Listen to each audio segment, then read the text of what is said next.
ನಮಸ್ಕಾರ ಎಲ್ಲ ದೊಡ್ಡ ಮಂದಿ ಮೊದಲ ಲೈಕ್ ಮಾಡ್ರಿ ವಿಡಿಯೋ ಕಮೆಂಟ್ ಮಾಡ್ರಿ ವಿಡಿಯೋ ಮುಗಿಯನ ಶೇರ್ ಮಾಡ್ರಿ ಮತ್ತೆ ಹೊಸದಾಗಿ ನಾನು ಯೂಟ್ಯೂಬ್ ಚಾನಲ್ ಯಾರು ನೋಡಾತ್ರಿ ಚಾನಲ್ ಸಬ್ಸ್ಕ್ರೈಬ್ ಮಾಡ್ರಿ ಅದಕ್ಕೇನು ರೊಕ್ಕ ಇಟ್ಟಿಲ್ಲ ಅಂತ ಪದ್ಧತಿ ಇಲ್ಲ ನಮ್ಮ ಕಡೆ ಆ ಚಾನಲ್ ಸಬ್ಸ್ಕ್ರೈಬ್ ಮಾಡ್ರಿ ಸರ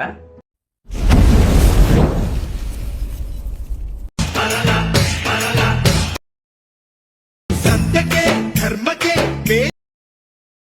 ಅನ್ಯಾಯ ಸಹಿಸೋದಿಲ್ಲ ನಂದೆ ಸರಿ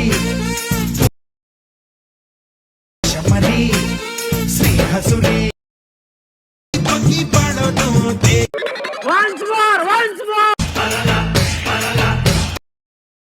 ಸತ್ಯಕ್ಕೆ ಧರ್ಮಕ್ಕೆ ಅನ್ಯಾಯ ಸಹಿಸೋದಿಲ್ಲ ನಂದೆ ಸರಿ ಶಮರಿ ಶ್ರೀ ಹಸುರಿ ಬಗ್ಗಿ ಬಾಳೋದು